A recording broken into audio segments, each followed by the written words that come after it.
Hey guys, it's Dan from Soileater and welcome back to our One Take Wednesday series. Today on episode 4, I'm going to be going over the helmet that I wear for work as well as our night vision we have. So starting off, the actual helmet itself is an OpsCore Fast SF helmet. I just upgraded this relatively recently, earlier last year. I have this helmet right now exactly how I would have it if I was to take it from my bag, which I store all my gear in. So I'm just gonna very quickly go over what I keep inside of it, and then I'll go over all the attachments and stuff on the helmet itself. So first off, I do run ESS eyewear. It's what we were issued. There was a pretty good deal at the time. So basically, you open up this pouch here. It came with, bear with me guys, I'm getting over a cold. So it comes with these glasses right here, which have very slim sides on them, which work really well when you're putting them under ear pro. So you can wear these all day at the range and have no issues. Usually with thicker ear pro, like some Oakleys and even some of the ESS other models where it's thicker here, you find pressure points above your ears, which become uncomfortable after a while. Also on the back here, it does have this little elastic band, which I do run. It is nice to keep the glasses on your head, as well as when you're not using them or if they do fog up, you can pull them off and simply just hang them over your neck. So that is useful. I do keep that on there. Also, in my day job, normally now, I'm actually just running these on my rearview mirror, so I can take them off quick and throw them on if needed. Inside this pouch as well, I've got a Coyote Tactical Solutions little pouch. It's got this soft material, which is very, very nice for cleaning the lenses as well as keeping them inside your case so they're not getting scratched. And then in here, I have a pair of another pair of clear lenses just in case I scratch these up a lot. I also have in here some lens wipes. So that's what I keep in the actual container itself. Moving on to what else I keep in the helmet. So I keep a little beanie. This one happens to be Arc'teryx, but it's a thin beanie. It's not like a very thick like fleece one. But this allows me to put this on and wear my helmet without having to make any adjustments.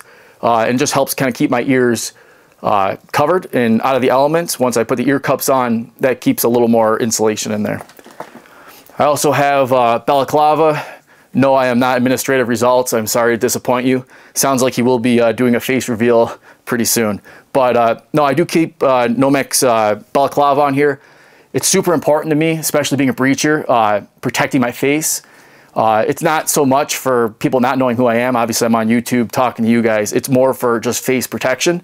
I do not put anything on my face that is not fire retardant. So make sure that the fabrics that you're using to cover your face are going to stop fire and not actually melt to your face. So if you talk to some burn victims out there, it's a serious issue. So especially with the riots, with the Molotovs that were getting thrown, commercial grade fireworks that were getting shot at us, as well as just sawing like a class 1 door, you'll find all the sparks and whatnot hitting your face. So this just helps protect your face. Obviously, I'm clean shaven. If you had a sweet beard, you could run that too. So like I said, went over the actual helmet itself. OpsCore Fast SF. The cover that I have on this right now, just covering it, as well as helping with some cable management, is a First Spear helmet cover. I think it's like their hybrid one. So it's got a little bit of a stretch tweave on the outside, as well as some of this like mesh netting on the side. Seems to work well. We got them for our whole team. The big requirement we had for them is we needed to have Velcro real estate on the side to run our Mohawk cameras. So for body worn cameras, we're running Mohawks. They seem to be the best option for us due to not having to recharge them. So basically, if you're in the field or on a long call out and your batteries die, a quick swap of CR123s out the back here and you're able to get back into business. So good little option there for running them in the field. As far as uploading camera footage, you just have to plug a USB in. It's not a big deal. You'll notice anything on my helmet, I have dummy corded down. So here, it's gonna be hard for you guys to see, but in the back here, this is dummy corded to this little clip, and then this little clip zip tied to the helmet itself. The reason I do that is you're walking in the woods or it gets bumped, or I'm 6'3", getting out of the truck or clearing attics or basements and this gets ripped off. I might not feel it in the moment. So at least when it's dummy corded, it'll sit down and start smacking me in the side of the face and I know, hey, grab this, pull it off. That's why I have the little clip here. Pull it off, throw it in your pocket, and at least you have it on you. So you'll notice everything's like that. Move along to the top here. It's a Core Survival, not Manta, I'm sorry. This is the Hellstar. So the Hellstar gives you a few options. So right here I have it set in IR. You won't be able to see that. So it's IR strobe, IR constant. But if you put it all to the front here, you'll have your visible strobe, which looks like the batteries are dying here a little bit. And then you'll have strobe with solid green. So there's different times that we'll use that. I'm not going to go into exactly when we use that, but if we've got helicopter assets or our drones up, that will allow them to see us in the field and hopefully kind of, you know, if we locate suspect or they locate suspect, they can walk us into them. Moving to the back here, I just have my identifier. That's each teammate on the team has their identifier. I happen to be white 1. I have that riding that up higher because it allows me now to put my counterweight for my night vision right on the back here. I'll go over that in a minute. Moving over to the side here, we are running OpsCore amps. I love these. These have worked great. Our old Motorola radios, they work flawlessly. We're having some issues right now because we switched over to Harris radios with truncated system, but we're working through those problems now. Here we have just IR American flag because America. Moving on the side here, this is a recent purchase that I just picked up. It's an S&S Precision flashlight holder, and what it allows you to do is run this one happens to be a Surefire 500 lumen flashlight. I am not running a Vampire on purpose. I wanted the 500 lumens on this. I wanted this flashlight to be as bright as possible.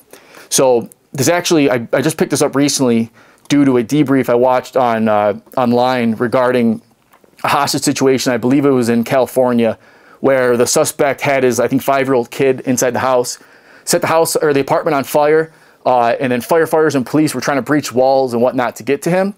And before I had that, I was running this little Princeton Tec, which is on its last leg.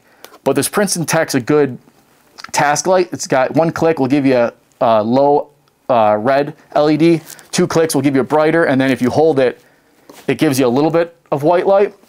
This is more of like a task light, and this is what I was running.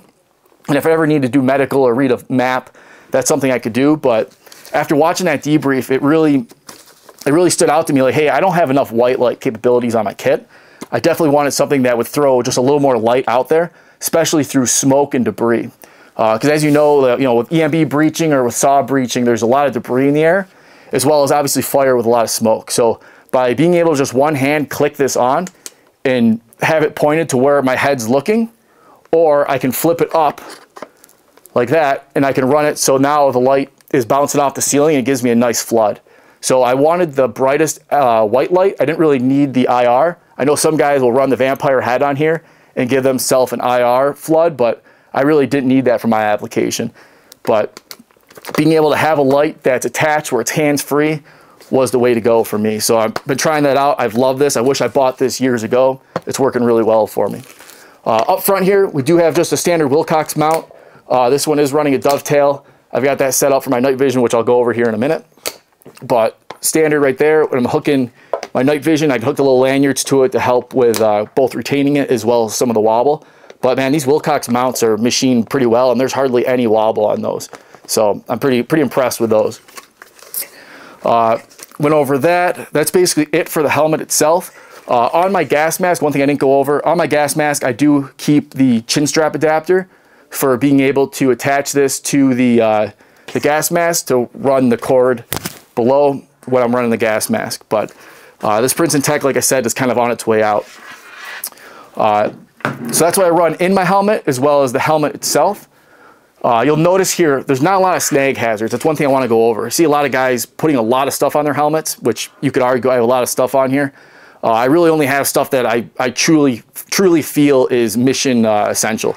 But even like covering any of these cords, any of these dummy cords, I've got Velcro or one wrap right here just holding them down. Anything to try to make this so there's no snags. It's going to be a little hard for you to see here, but on the back here, all the cables are cable management through with little zip ties holding everything down. So I try to have 0 snag hazards if I can help it. But just something to think about. When I go to put this in there, again, I'll put balaclava as well as hat down at the bottom. And then the glasses on top, keep these pushed in and protect the microphone. One thing I didn't go over, that's what I forgot, I knew I forgot something, was inside here, the padding system. So I believe it's called 4D.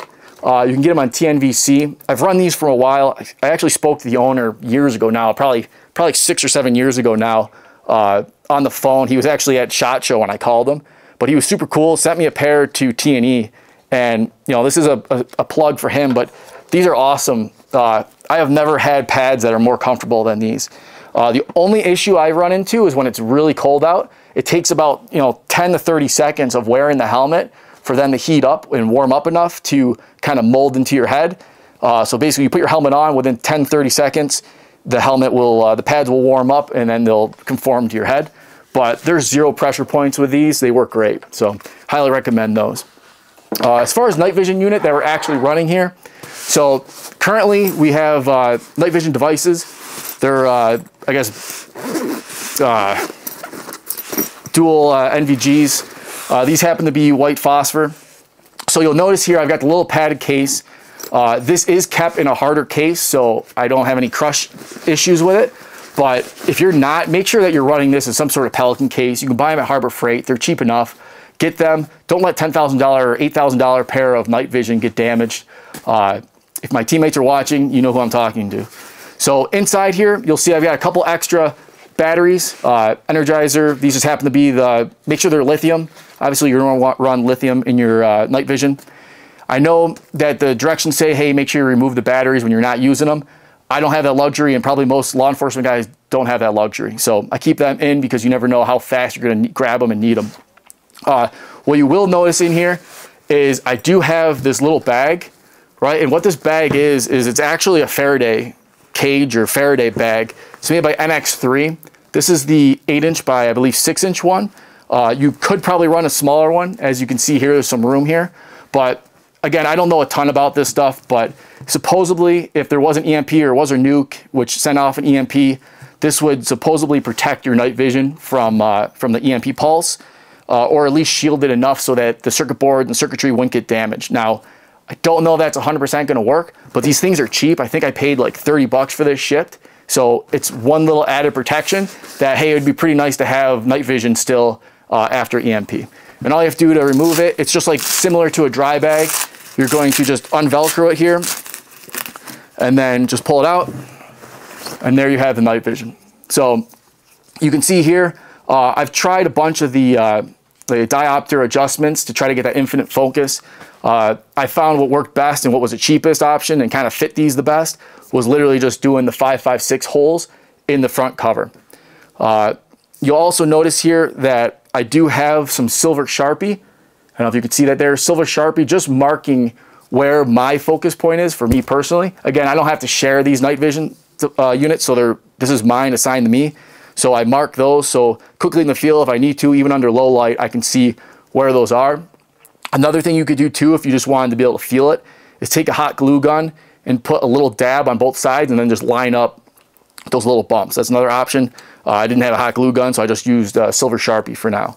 But these work pretty well. I don't have a ton of issues with these other than a few of my teammates now have had some moisture end up inside these units specifically. So we've had to send them back a couple times. I will be looking at some other units. So if you guys have any suggestions on what night vision units to look into, hit me up in the comments or send me a DM because I am interested in possibly changing manufacturers for there. But here we have just night vision right there. I mean, you guys can look up specific videos for that and talk to people who know a lot more about that stuff than I do. Lastly here is just going to be my counterweight. This is an EOG counterweight. There's better ones out there. Trust me, I've lost this one in the field a couple times now. There's just not a lot of Velcro real estate on the back to go on that helmet. I'll probably eventually be making my own in the future here, but there's other guys who make really nice ones. Coyote Tactical Solution makes a good one. Another company would be Microbat makes some, I know that. So yeah, there's other better options out there. I wouldn't really recommend this one.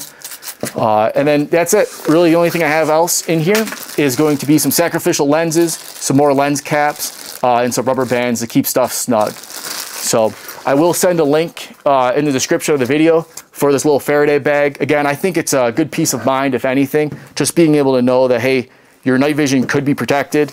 Again, you simply can just put it in here, fold it up real quick, and then put it back in your case, and hopefully it's protected.